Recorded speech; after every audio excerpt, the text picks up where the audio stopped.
So today's talk is part of our lecture series, Conversations in Forest History. Our guest today is Marshall Thomas. He's president of F&W Forestry, an international forest resource management company headquartered in Georgia. And with that, I'm just going to turn things over to our guest. Thank you, Jamie. And I'll try to hold it to 30 to 35 minutes, but it might go a little bit longer than that. I'm going to talk today on cycles in the forest products industry. And this talk started when I was asked by a state forestry association to give a talk addressing all the pulp and paper mill closures that are happening around the South. I do a lot of association talks, so I got asked to speak specifically to that. And I've got not only a forestry degree, but a business degree. So I decided to use a business concept called the product life cycle to describe what was going on.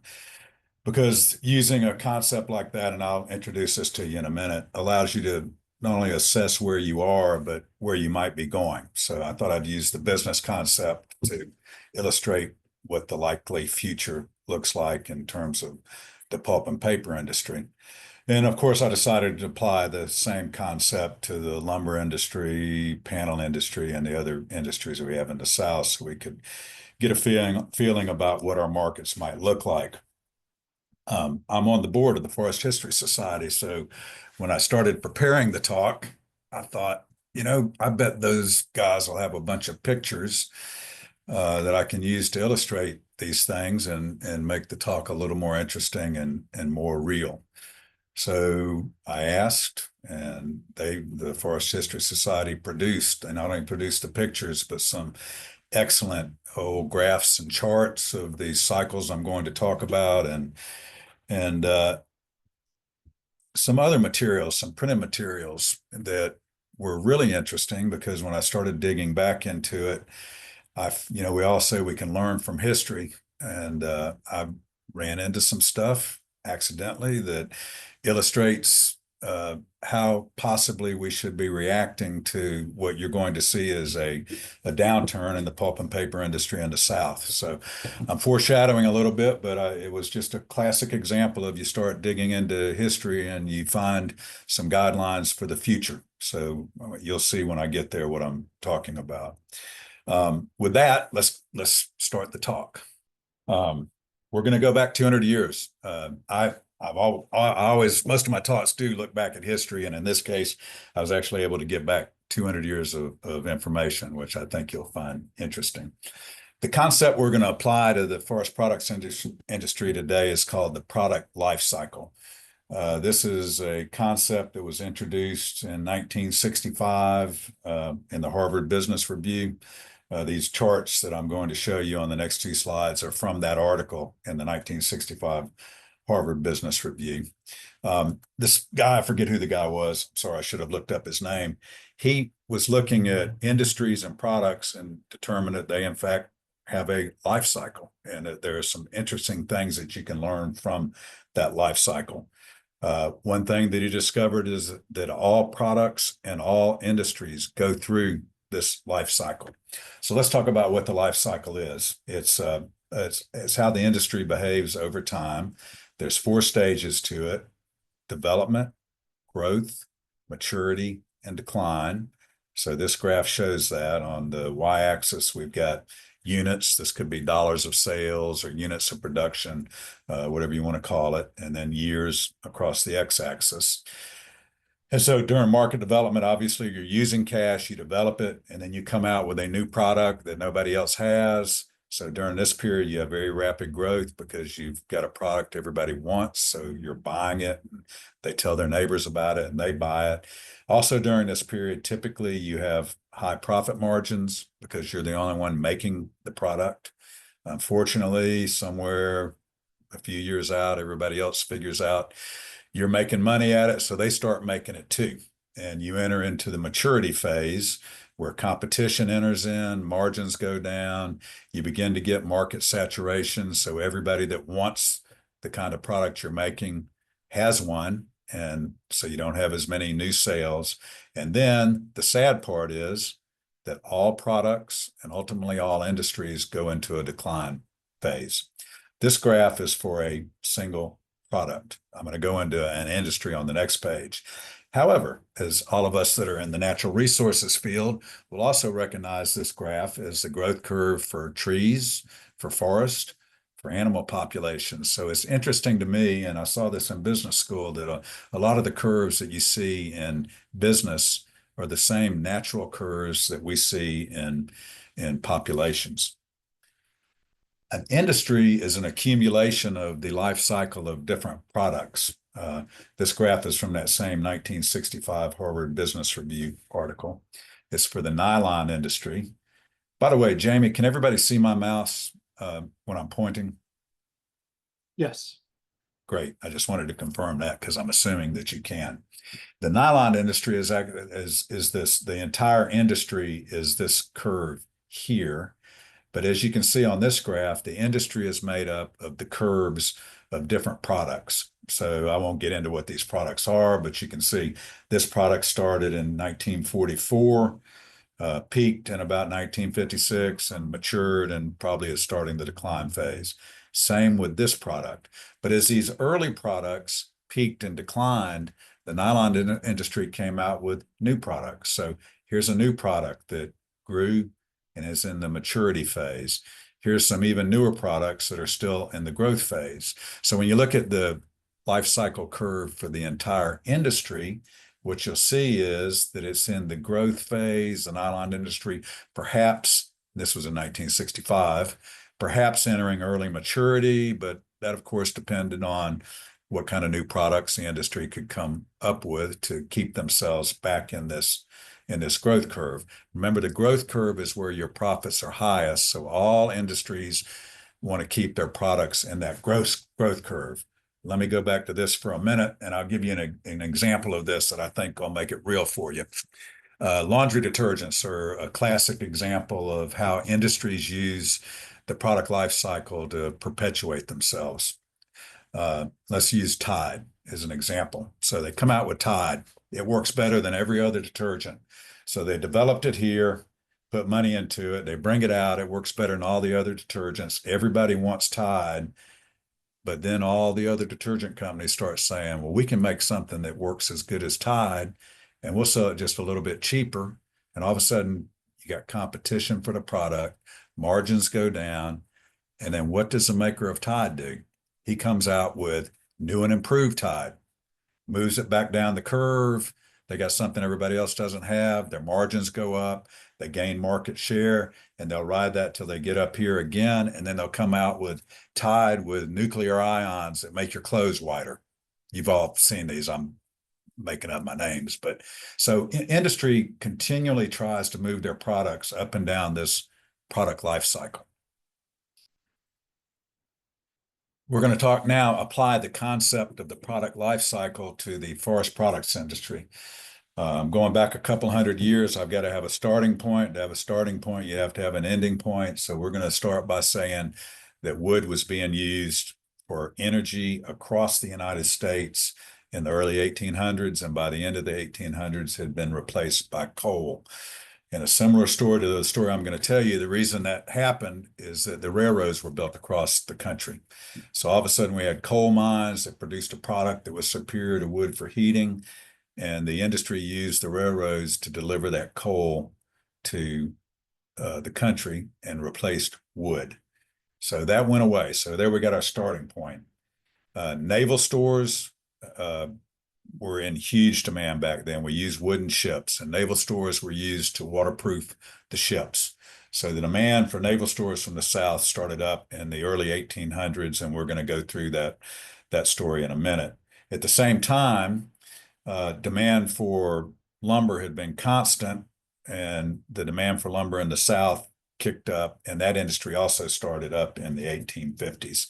So I'm going to start with those two industries, and then that began an ever accelerating cycle of different products being used from the South, and we'll bring ourselves all the way up to the present after we've looked at the product life cycle applied to these old industries and apply the product life cycle concept to our pulp and paper industry and our sawmill industry to see where we are today. I already told you I'm going to focus on the South, and we're going to go through naval stores, wandering sawmills, the big shutdown, and and the whole story. This is gum naval stores. Gum naval stores are produced by scarring a tree and collecting the resin or the sap that flows from that tree, taking it to a plant and distilling it to make all the products made out of naval stores. Originally, it was used for waterproofing for ships, but we discovered you could make gunpowder and all kinds of other things out of the naval stores. So if we look at it, I've got data going back. Once again, this great information I got from the archives of the Forest History Society. Gum naval stores production began, let's say, early 1800s. I've got data here back to 1850. Started up in North Carolina and South Carolina, moved to Georgia and Florida. I'll show you why in just a minute. Alabama picked some up, Mississippi and Louisiana and Texas. The industry, let's apply our product life cycle curve now. So you had development back here. People figured out how to make it work. Then it grew, hit maturity. The mature cycle was, let's say, from 1890 to about 1930, and then it went into decline. In this case, the reason it went into decline was twofold. We ran out of trees. We clear cut the South by 1930, so there weren't many trees left. And second, we found ways to make wood naval stores in other ways. The first example of this was steam distilled wood. So first, let me get you oriented on the graph. This starts in 1900. This is that same data you saw for gum naval stores. You see it peaked from 1900 to 1930 and then falls down. And then it was replaced by steam distilled wood. An example of this is the Hercules Powder Company. They figured out how to dig the stumps out of the ground, the old longleaf pine stumps out of the ground, and grind them up and distill naval stores out of those stumps. So that began taking the place of the gum naval stores. And then we started building paper mills in the South and found out that a byproduct of the pulping process, of the sulfate process, breaking down the tree into its fibers, was naval stores. They were able to extract naval stores out of the black liquor from the pulping process. So sulfate naval stores ultimately took it over. As you can see, the naval stores industry, not gum naval stores, perpetuated itself and stayed in the maturity phase for a much longer period of time by developing new products, in this case, a new way to extract the product or manufacture the product. It appears to be a little bit in decline now too. And by the way, this graph goes through 1984. I think Hercules Powder Company, the plant in Brunswick, Georgia, shut down just a few years ago. They continued operating until a few years ago. Once again, some great graphs from the Forest History Society. This shows where the naval stores business was in the South. It maps the productivity zone. The darker the area on the map, the higher the productivity zone. You'll note that the highest productivity was in Georgia and Florida. Remember, that's where the most production was. That's where it moved. But this is actually kind of an interesting graph to me because since you took naval stores from longleaf pine and slash pine, surely this map is kind of a map of where the big populations of longleaf pine and slash pine were during the naval stores period from 1850 to about 1910. So that stretched from, eastern Louisiana all the way up into South Carolina. So this would have been kind of a surrogate graph for where those trees were. Note it goes well down into Florida. Okay, so naval stores came and went. We see the product life cycle applied, as it always does. It works every time. It happens every time, rather, I should say. So now let's talk about the first Southern lumber boom. I like to say that when the Europeans hit the United States, we started cutting the trees down, and we kept cutting until we cut them all down except for the Pacific Northwest. We're an industrious species. This graph shows what I'm talking about. Specifically here, we're going to show lumber production as a percent of total for the entire U.S. So this is percent right here. You can see we're up at 40% there. For the various regions in the U.S. That's the Northeast, the Lake States, the South, Pacific Northwest, and Central States. This graph is from about 1916. You can see that this goes back to 1860. In 1860, close to 40% of the lumber produced in the United States was from the Northeast. The South was at about 18%, Pacific Northwest down at about 5%. The Lake States at about 13%. As we cut out the Northeast, and we clear cut the Northeast by around 1900. So as we get out of the Northeast, the Lake States took their place. So that by 1890, the Lake States were the dominant producer at about 35%. This was cutting the white pine forest of the Midwest. And you'll remember this as the Paul Bunyan era. This is the period where the Paul Bunyan stories came out of. Then we come down to our area of interest, the South. After they cut out the Lake States, we moved to the South. You can see the South became the dominant producer of lumber in the United States, reaching about 40% of total lumber produced by 1910 to 1912. The Pacific Northwest lagged a little bit behind it. If we were to graph this out into through the 1900s, you'll see the Pacific Northwest became a dominant producer as the South turned down later. How was this wood harvested? Initially in the mid-1800s, it was harvested by what we call wandering or traveling sawmills. The transportation system in the South was very poor, so it was much more efficient to take a sawmill to the forest, saw the logs into boards in the forest, and then truck those boards out to the markets. Because let's say that it would take 6 truckloads of logs to make 1 truckload of lumber. It was a lot more efficient to just haul that 1 truckload out. So there were little sawmills, and they put them all over the South in little patches. Everywhere they could find a patch that hadn't already been cut for agriculture, they were cutting the trees down. I've got several examples. Once again, these are from the archives of the Forest History Society. I don't have a date on this one, but they were traveling sawmills, wandering sawmills, no roofs. They had to be simple so they could take them apart and put them back together at the next site. And they all had a sawdust mill pile beside them. You'll see this as I go through these slides. This is turn of the century sawmills in Appalachia. That's a steam cloud back there, not a sawdust pile, but you can see, look at the size of the logs they were harvesting. Here's another one, turn of the century Appalachia. There's your boiler. That looks like a sawdust pile back there, but it's a hillside. There's your sawdust pile developing right there.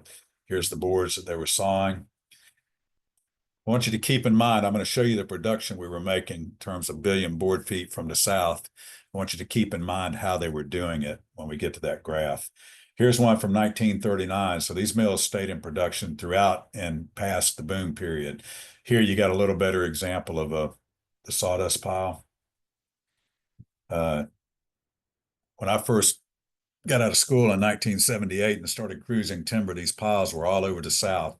They're still around. They're not as common, but here I got an example of a picture I took of one in just south of Albany, Georgia in 2016. It's way back in the woods, and people started raiding these things for garden patches and stuff like that, and a lot of them disappeared, but this one has persisted to today. Here's another example of a wandering sawmill. This one's got a little bit of a roof on it. That's 1942, showing you that the production persisted well into the 1900s. But once again, we built railroads that enabled us to get coal all over the country. The railroads also enabled us to get wood logs efficiently to larger manufacturing facilities. So in the late 1800s, early 1900s, we started seeing more fixed location, larger sawmills showing up. This is probably an example of one of those early ones. You see it's roofed. I can't tell you whether this is part of their inventory or jump butts, but it's an example of an early fixed location mill. By around 1900, these began to be very large mills. This is a picture of one in Bogalusa, Louisiana, opened in 1906, closed in 1938, partly because of the Great Depression, but mostly because they ran out of logs. We cut all the big trees. They fed these mills by the railroads. The way they got it to the railroads was through a series of temporary railroads, tram road, we call them tram roads. We still see evidence of those in the woods today because when they got into the low wet areas, when they were harvesting the bottoms, they would have to build a berm to put the railroad on. And those systems of berms are persistent and are still in the woods today. You can go walk them through the hardwood bottoms all over the South and see where they put the temporary railroad to haul the logs to the roads, the permanent railroads. They use canals and rivers. I've got a slide in a minute where I can show you, even in the 1940s, they were using the rivers to move logs around. This mill consumed about 200,000 tons a year. I converted the million board feet to tons. So what did they do using these traveling sawmills and the big sawmills? What did they do in terms of lumber production?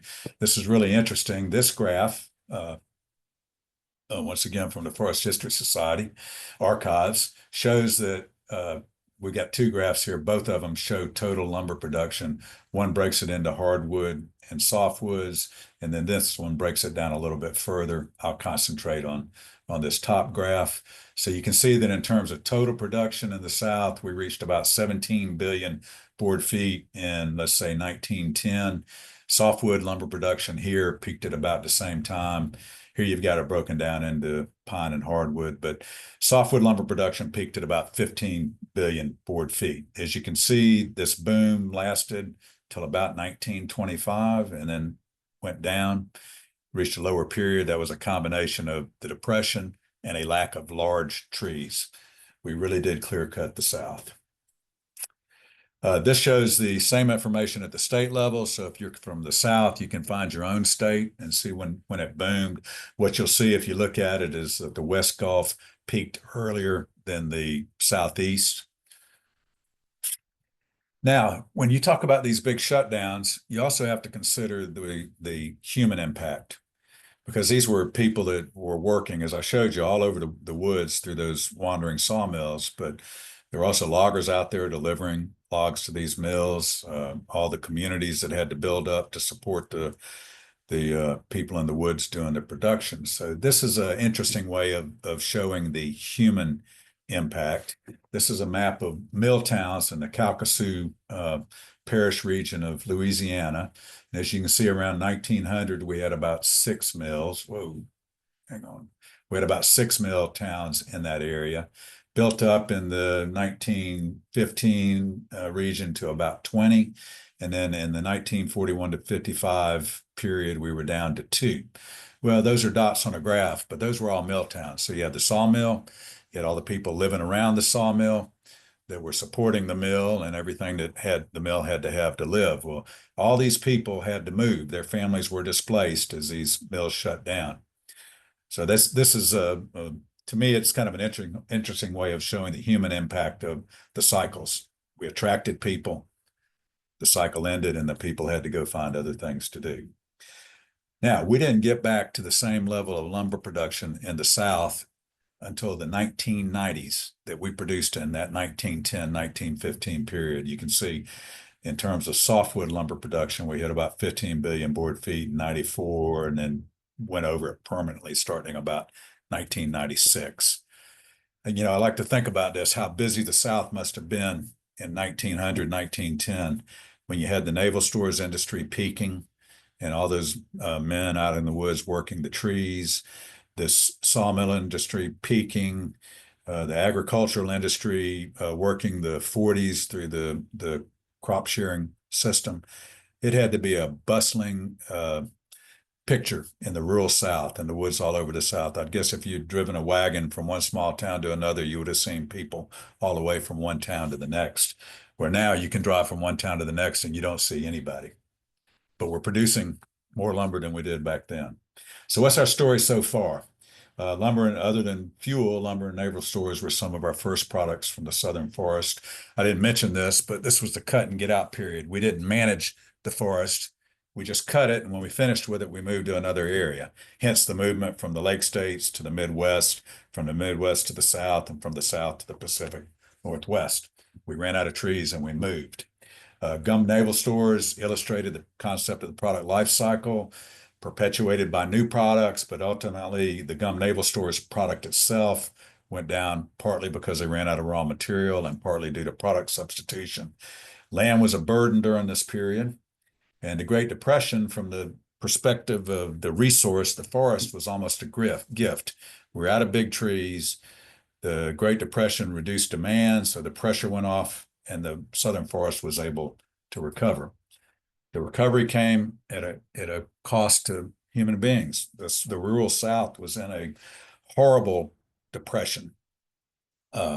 Technology, politics, chambers of commerce, and the resilience of our southern forest allowed us to recover. The first part of the recovery was the craft mills that came to the South. They were able to make brown paper out of the southern pines. They could not make white paper, newsprint, because of the resinous content, and it was very difficult to make brown paper. So some mills got started in the South in the early 1900s, but they were struggling.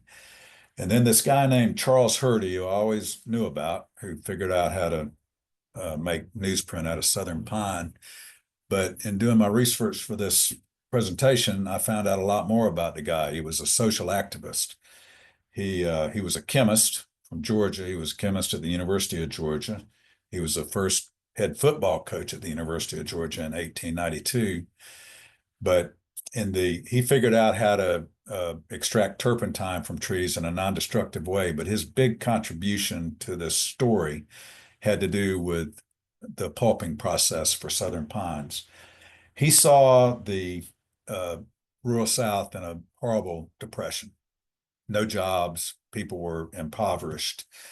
And he thought, I can use my chemistry background to help with the recovery. So he raised $100,000 from the Georgia legislature, about $30,000 from the Chemical Foundation, and I'm not sure who they are, and a little bit of money from a businessman in Savannah.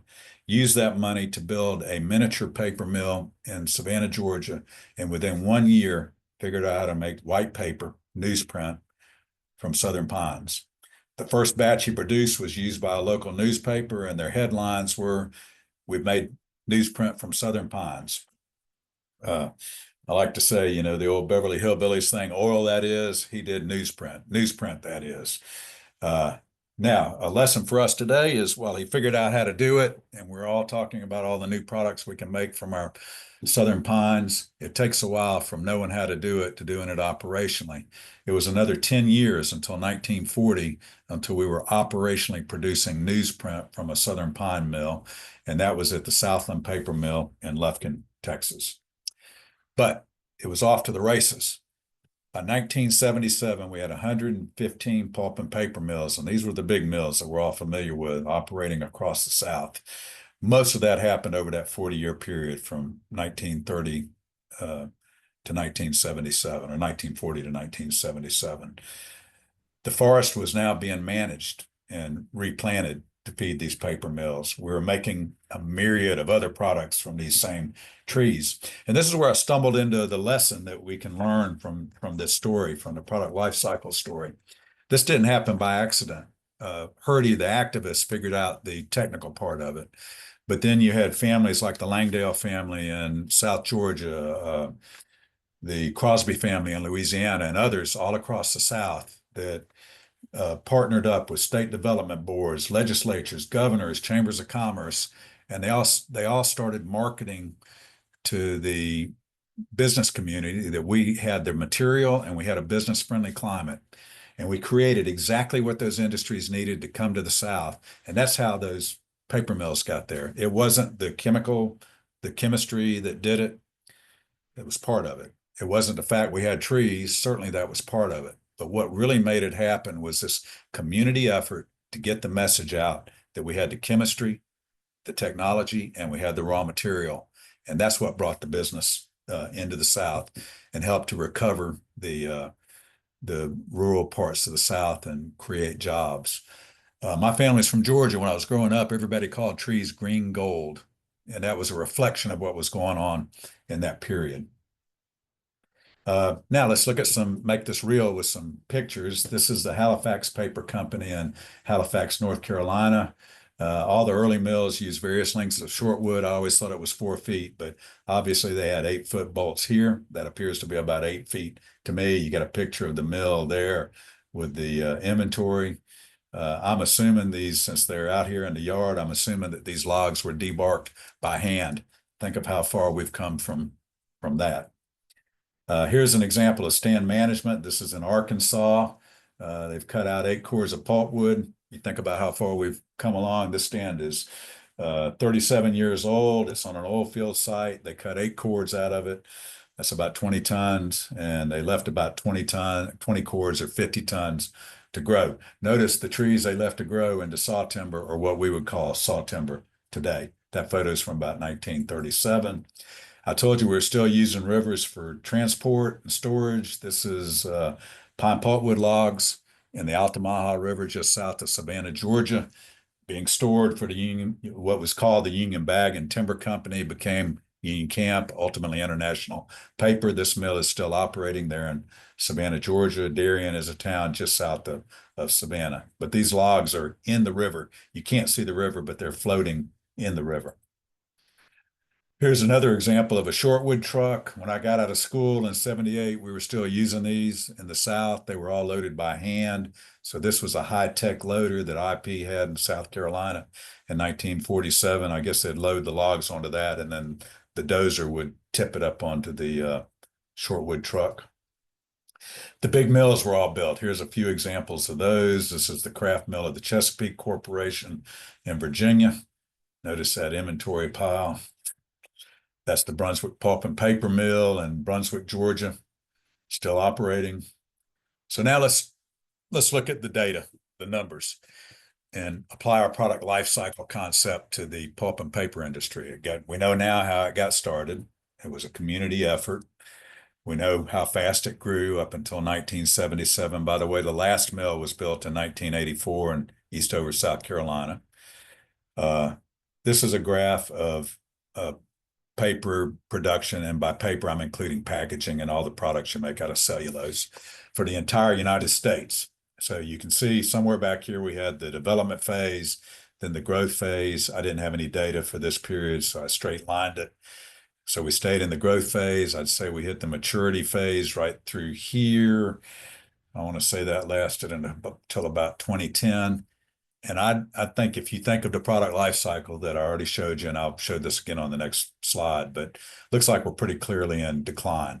Not all products are, though. Packaging, think Amazon, is still doing pretty well. And obviously sanitary products, toilet paper and paper towels are still doing well. That's that bright red line right there. Packaging is the purple line. So here, look at the product life cycle curve. Look at the U.S. pulp and paper production curve. I don't think it takes a genius to figure out where we are. So either the industry is going to reinvent itself, our government's going to change its policy concerning the building of the permitting and building of new paper mills in the United States, or we can expect to see the industry continue to decline. Once again, fortunately in the South, this graph will show this. We're not in as much of a decline as the rest of the country. This is the same data from 2008 to 2024. There's your total. So you can see we're at over 110 million tons. We're now at about 85 million tons. But the U.S. South, that's the green bars here, is probably in what I would call the mature phase, not yet declining as much of the rest of the country. But I think the writing is on the wall.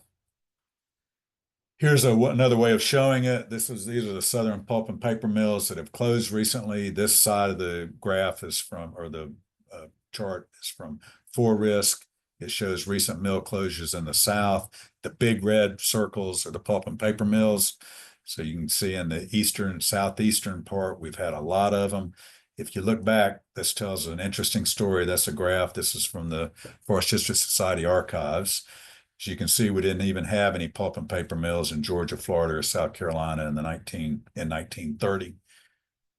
We just lost 6 of them in that same area. Southern sawmill industry is doing a lot better. So this presentation is not all bad news. This is the data I showed you earlier. I only had it on 10-year cycles. So here it shows as a dot, but you see the peak in the early 1900s and then the decline. And then I've got modern data annually, so I can show that in lines. You can see it started growing again in the early 1960s. Think about it. We'd clear cut all the big trees. They regenerated. We started managing those stands because we had the pulp and paper industry. As you saw in that management slide, they were growing saw timber. So we began growing saw timber to fuel the sawmill industry, and then went through a rapid growth phase. Then we had 2008. So forget that period right there while we recovered. So I think the sawmill industry, if I look at that, considering we're still in a bit of a housing downturn that's forecasted to get better, I think we could say the sawmilling industry or the lumber industry in the U.S. South is still in the growth or early maturity phase. So a little more favorable story there.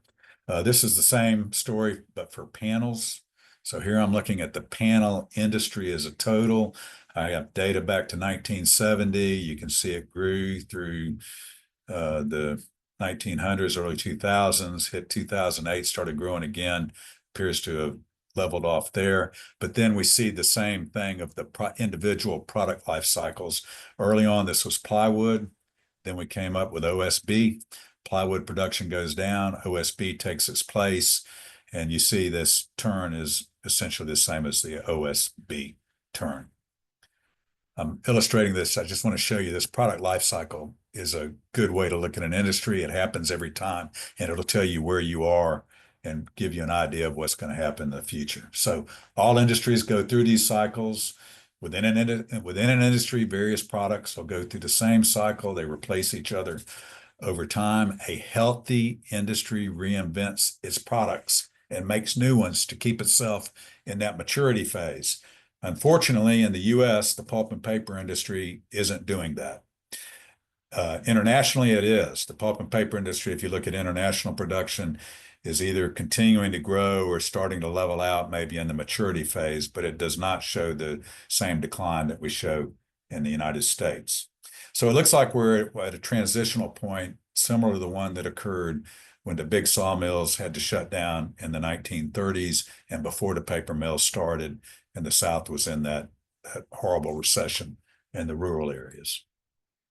So as I've said, this story's happened before. I saved this slide for now. It's similar to the slide we looked at earlier, the picture we looked at earlier. This is the Atlantic Coast Lumber Company in Georgetown, South Carolina.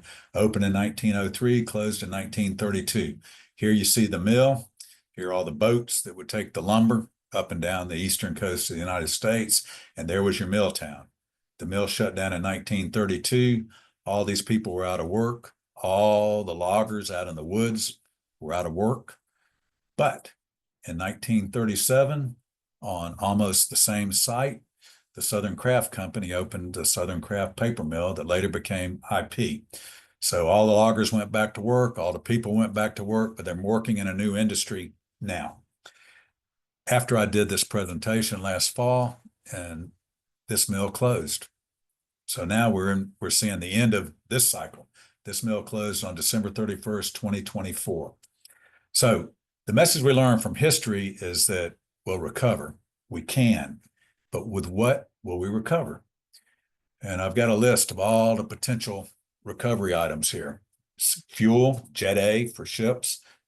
For aircraft, sustainable aviation fuel, methanol for ships to replace bunker fuel, wood heating and electricity, mass timber, plastic replacements. WestRock and others are making six-pack rings from paper now, plastic made from paper that have the benefit that they degrade so they don't wind up around sea turtles' necks. Window glass. We figured out how to make window glass from wood, but it's not being done operationally. Food grade paper to replace plastic and styrofoam. Paper bottles for landowners who are losing markets. Carbon. Instead of cutting your trees, get paid to grow them. Water easements. We get paid for creating clean water. For manufacturers, maybe credit for putting carbon into products and structures. There's a long list of new products. We don't know which ones of these will take off, but trying to learn from history, we've got a big resource in the U.S. South that can easily be manufactured into products. We know how to get it there. So I have to think that one of these products will take its place. Will it just happen naturally? No. What's the lesson we can learn from the past? The lesson I learned accidentally by digging back into those archives. It's going to take a community effort, state development. Remember, this first bullet point is the one I showed you earlier. It was the families I mentioned and other families, but also state development boards, legislatures, everybody got involved. This is another quote from the book Greening of the South that described what happened back in the 30s to help the South recover from the crisis it was going through. And it says it was necessary to enlist the energies and resources of governments, industries, institutions, and people. So it doesn't just happen, it's a community effort.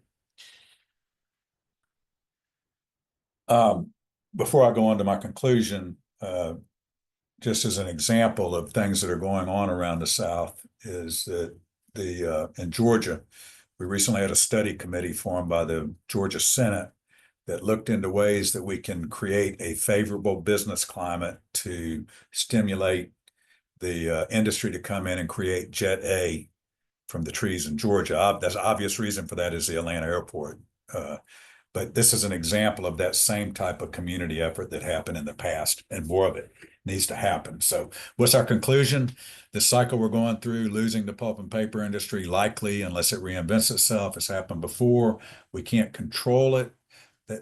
All industries are going to go through those cycles, but we can create a favorable business climate to bring the new industry in. I do put one point in there that we need to be sure to protect and stimulate our existing industry to hopefully reinvent itself and create new products. With that, Jamie, I'll open it up. I guess we can open it up to questions and answers, and I'll stop sharing my screen. Okay. Marshall, thanks so much. That was a great 30-minute lesson in macroeconomics that I really appreciate, because I've been struggling to understand what's going on. I was familiar with plant closures and the impacts it's having on communities, but I didn't understand the larger picture. So for that, I'm very, very grateful. I'll share two observations, and then we'll take questions. And again, folks, I see we've got some over in the Q&A forum. That's where you'll want to put your questions. One observation is with the graphs, especially late 1800s, early 1900s, it was those statistics that conservationists were responding to. And a lot of our audience may remember from their forest history courses the term timber famine. And this is what Gifford Pinchot and Henry Graves and others who were leading what was the Division of Forestry, what became the U.S. Forest Service, and other conservationists were talking about, because they were looking at that statistical data. This is why having government agencies collect data and share that is so vitally important. It gives us something to respond to and react to. But you could just absolutely, I don't know how you would track, other than membership in the old, what was the American Forestry Association, as that climbs right along with the logging, the lumber volumes going up. And I did want to, if you will, supplement a little bit of what you were talking about with Charles Hurdy. And that is, his research was done in a public-private collaborative way, and that was with the U.S. Forest Service as well.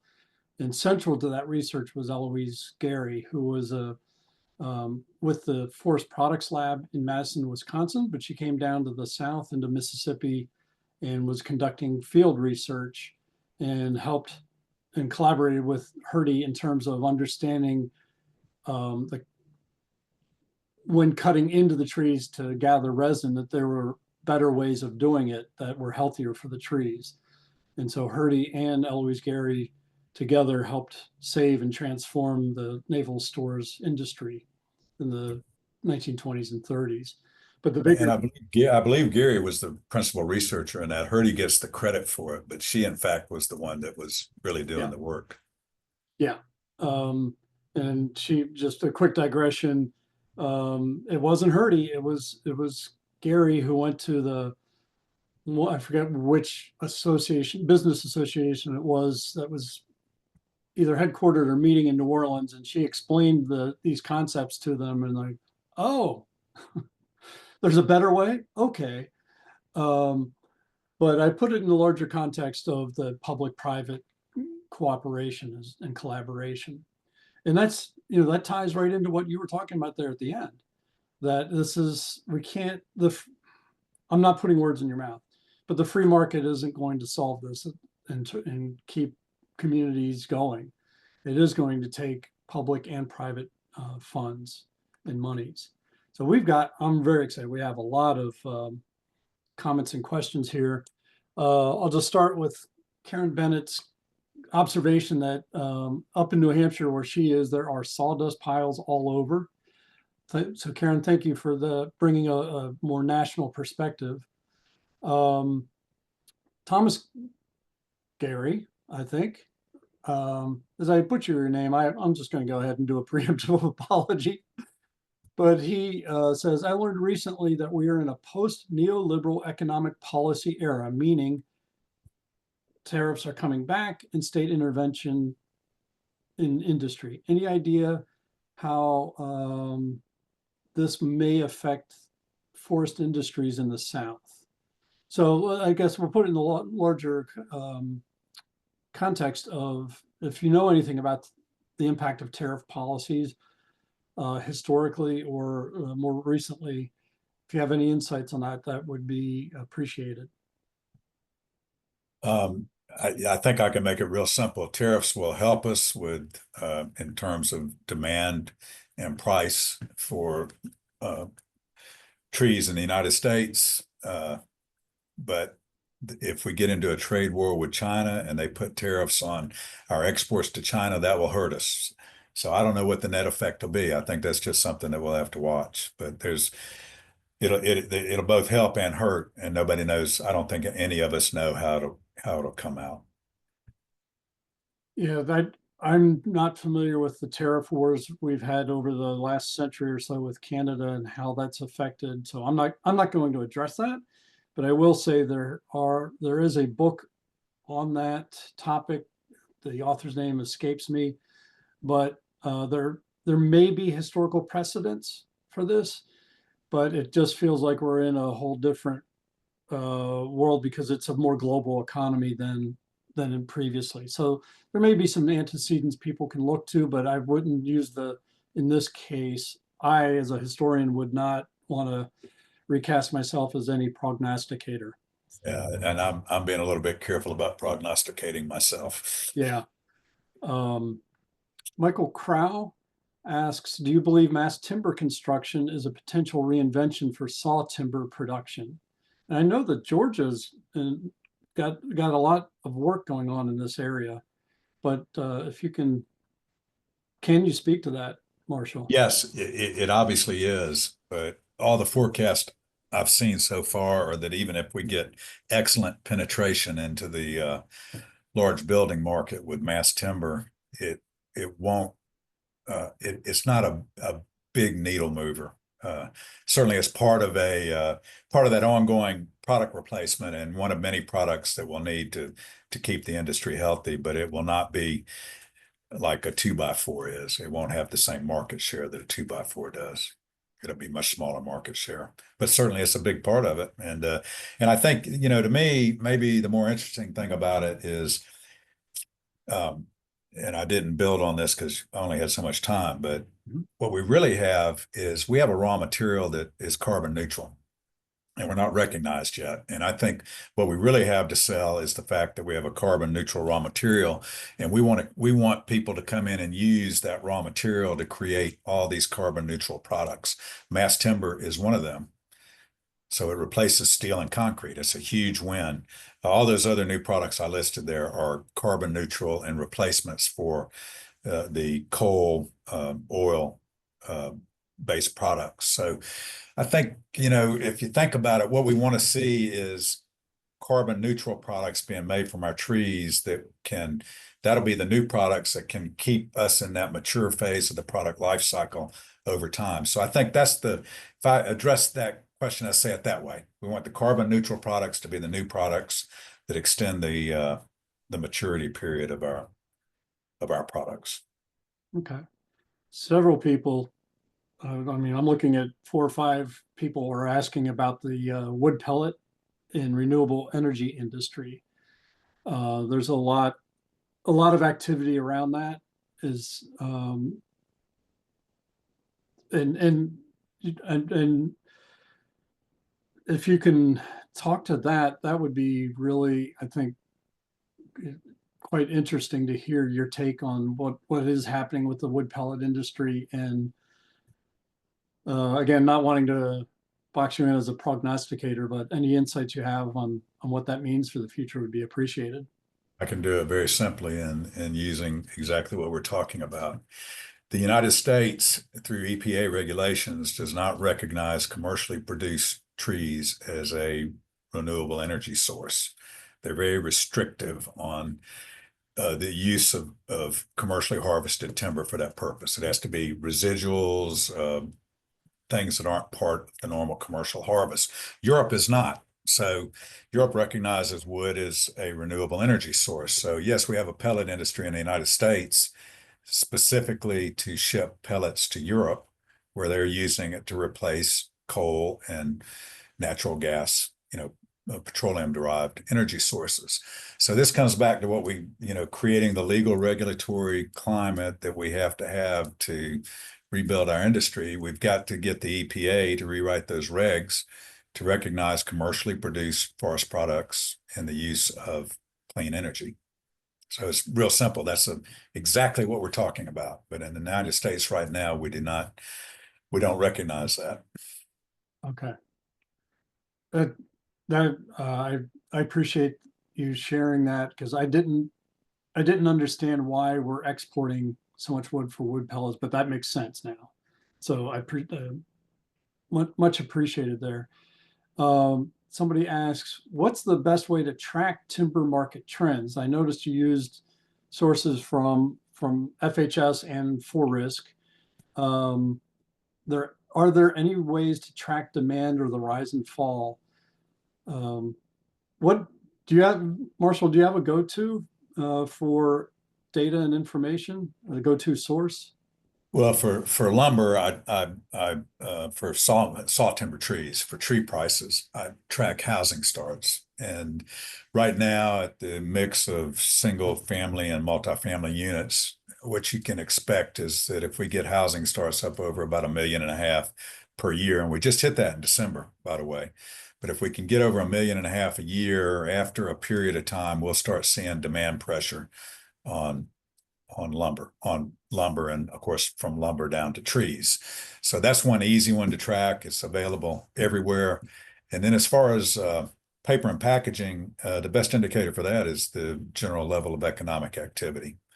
So if we're in a boom time, then you can expect to have great demand for pulp and paper. And if we're in a recession, and we're certainly in a recession in the rural parts of the United States right now, then you can expect to not have as good a demand. Okay. And those, I'm just trying to think of, two indicators that somebody can get out of the newspaper or the Wall Street Journal without getting into the subscription services and the trade publications. Right. Right. Sorry, we have some really good questions, and I'm trying to select the next one.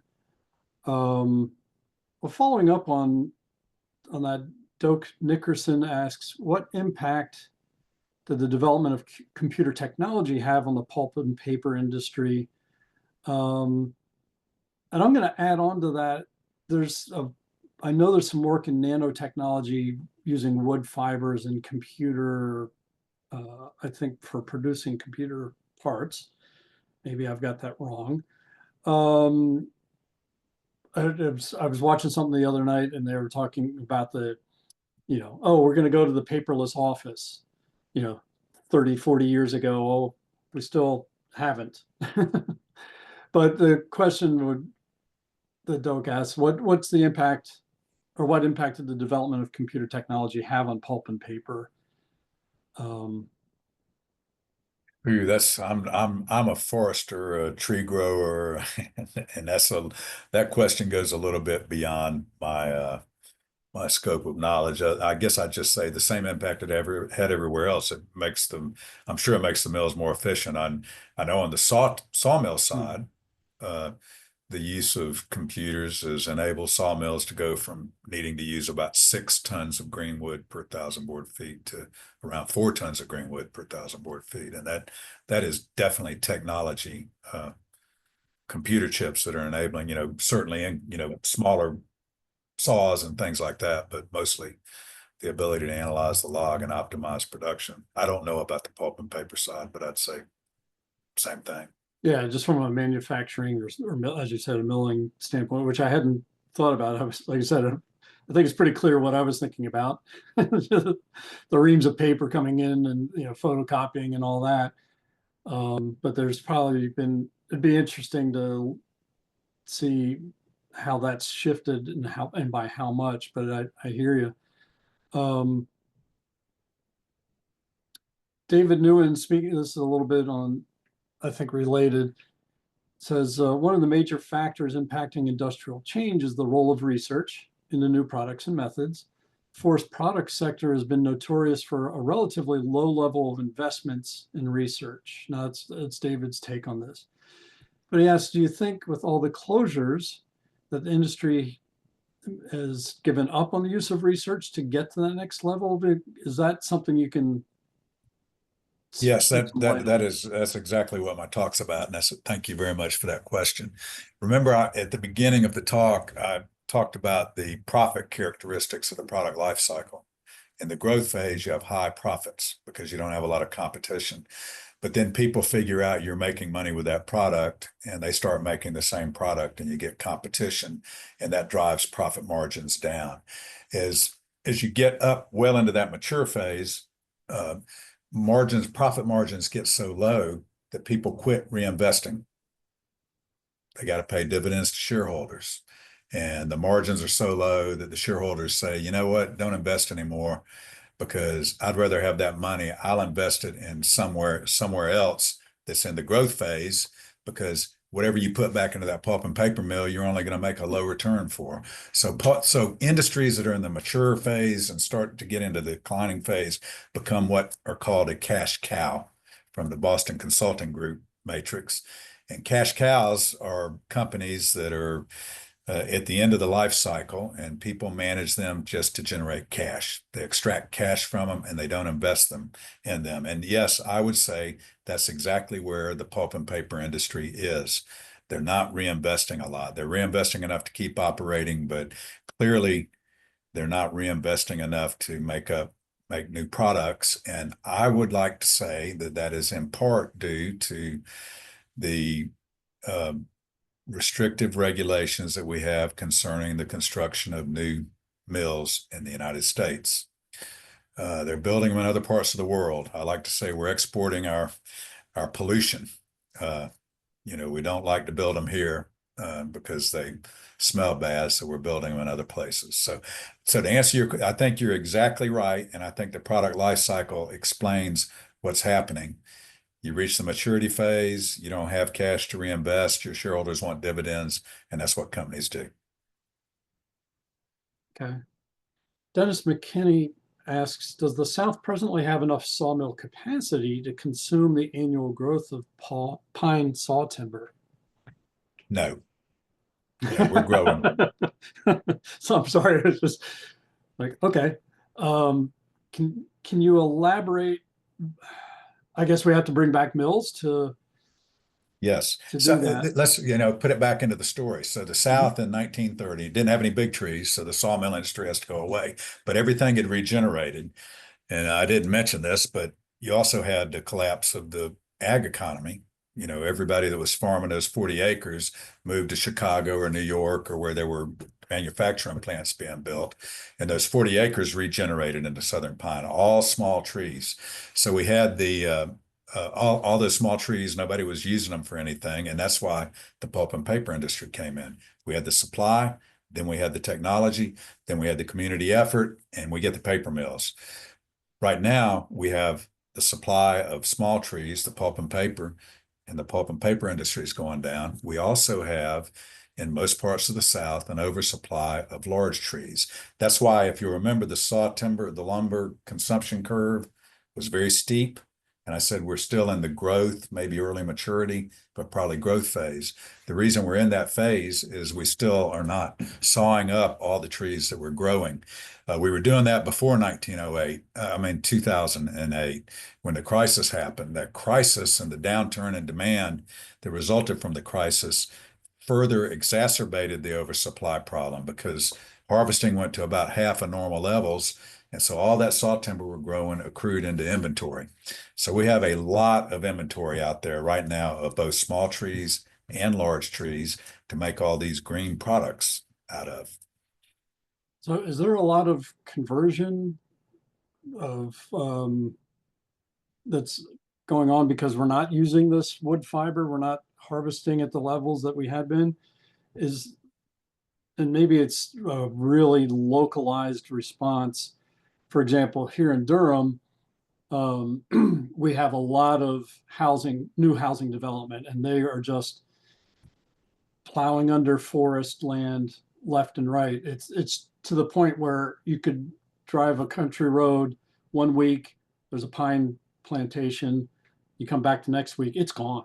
They're developing. Um, so is this,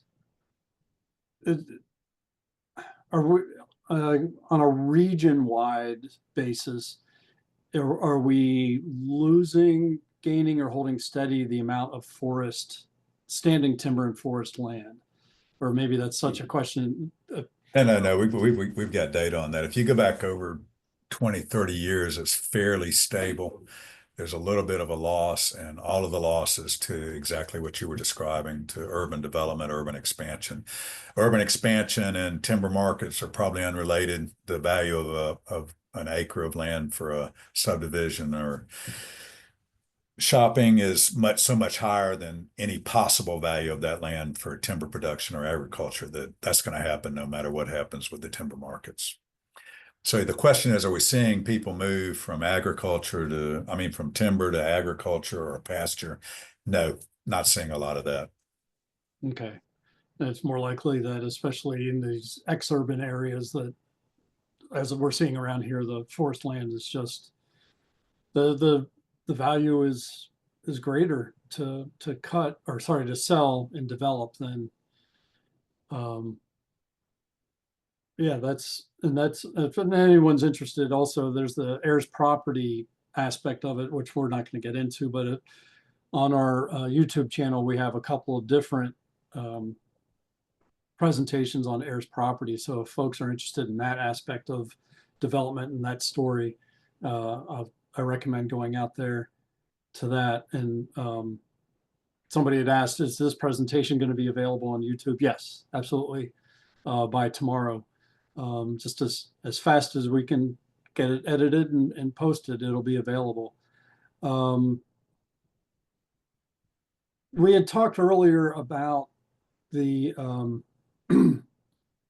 community coming together, state, maybe county, maybe local, maybe feds, but different levels of government and industry working together. Russ Weber asks if you have any idea who might take the lead, or are we into an era where we just don't know what's happening or going to happen, that it's hard to predict who would take the lead. I guess I'll turn that around and ask if you have any thoughts on who should take the lead. Where could this come from? It's happening. I gave you the example of Georgia, who put this Senate subcommittee or study committee together to look at ways that the state can create a favorable business climate for people that make Jet A out of trees. And I think we can use that as an example. I think the ones that have to take the lead in the South are the state forestry associations, and they need to get to the legislators and convince them that we have the raw material that they can use to create a carbon neutral economy and get it going. And so I know Georgia's done it. South Carolina, obviously because they had two paper mills closed in that state, has done something similar.